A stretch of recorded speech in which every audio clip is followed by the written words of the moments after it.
ছোট্ট একটি গ্রাম, চারিদিকে সোনালি ধানের ক্ষেত, মাঝখান দিয়ে বয়ে চলেছে ছোট্ট নদী।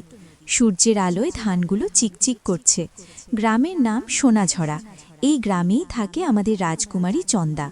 যদিও সে নিজেকে কখনো রাজকুমারী ভাবে না, সে গ্রামেরই একটি মেয়ে যে মাছ ধরে, গাছের ফল পাড়ে আর গরুর সাথে মাঠে ঘুরে বেড়ায়। একদিন সকালে চন্দা নদীর ধারে বসেছিল। হঠাৎ আকাশ কালো মেঘে ঢেকে গেল।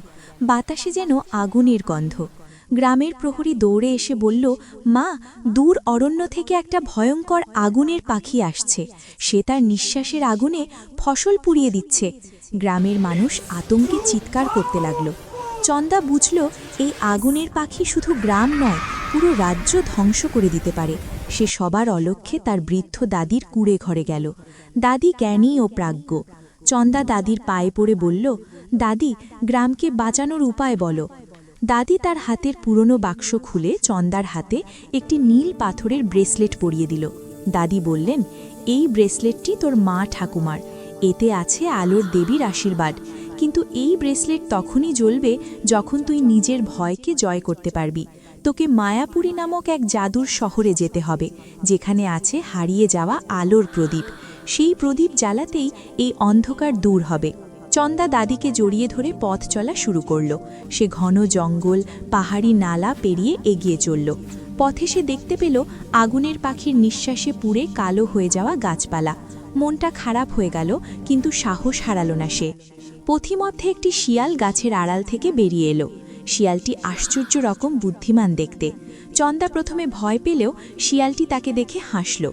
শিয়াল বলল, ভয় পেও না রাজকুমারী, আমি তোমাকে মায়াপুরীর পথ দেখাবো, যদি তুমি আমাকে তোমার সাথে নিয়ে যাও। আমি এই জঙ্গলের সব পথ চিনি। শিয়াল টেকি, চন্দা তার নাম দিল। এর সাহায্যে চন্দা সহজেই জঙ্গল পাড়ি দিল। তারা একসময় পৌঁছালো এক বিশাল প্রাচীর ঘেরা নগরীর সামনে। নগরীর গেটে লেখা মায়াপুরী। গেটটা ছিল রূপার তৈরি, তাতে নানা রঙের মণিমাণিক্য খচিত। মায়াপুরীতে ঢুকার মুখেই আকাশে ডানা মেলে উঠতে লাগলো সেই ভয়ঙ্কর আগুনের পাখি। তার চোখ দুটি জ্বলন্ত কয়লার মতো। সে চন্দাকে দেখে ফেলল। পাখিটি তার ডানা ঝাপটে আগুনের স্ফুলিঙ্গ ছড়াতে লাগল। চন্দা দৌড়ে গেল শহরের ভিতরে। মায়াপুরের ভিতরে সবকিছু স্তব্ধ। পাখির আগুনে শহরের সব আলো নিভে গেছে। চারিদিকে কেবল ধূসর ছাই। কিন্তু শহরের মাঝখানে একটি উঁচু মিনার দেখা যাচ্ছে। টেকি বলল, ওই মিনারের চূড়াতেই আছে আলোর প্রদীপ। চন্দা মিনারের সিঁড়ি বেয়ে উঠতে লাগল। আগুনের পাখি মিনারের চারপাশে ঘুরে ঘুরে আগুন ঝরাতে লাগল। চন্দার গায়ে আগুনের ফুলকি এসে লাগছে। তার হাত পুড়ে যাচ্ছে।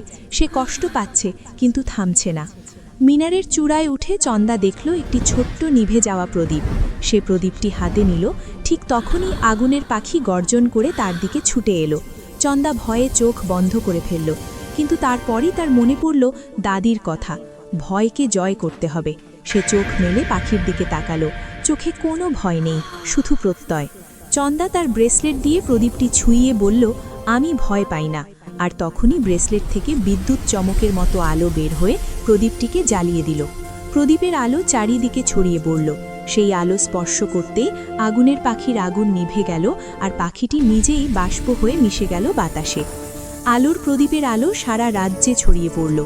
পুড়ে যাওয়া জমিতে আবার নতুন ঘাস গজাতে শুরু করল। ফুল ফুটল। চন্দা টেকিকে নিয়ে গ্রামে ফিরে এলো। গ্রামের মানুষ তাকে দেখে রাজকুমারী চন্দা বলে জয়ধ্বনি দিতে লাগল। চন্দা সোজা দৌড়ে গেল দাদির কুঁড়ে ঘরে। দাদি বুকে জড়িয়ে ধরে কপালে চুমু খেলেন। দাদি বললেন, আমি জানতাম তুই পারবি। তোর সাহস আর ভালোবাসাই সবচেয়ে বড় শক্তি। শিয়াল টেকি সেখানেই থেকে গেল, রাজকুমারীর সবচেয়ে ভালো বন্ধু হয়ে। পরের দিন সকালে সোনাঝরা গ্রামে সোনালি রোদ এসে পড়ল। নদীর ধারে ধানের ক্ষেত আবার দোল খাচ্ছে। চন্দা আর টেকি নদীর পাড়ে বসে আছে।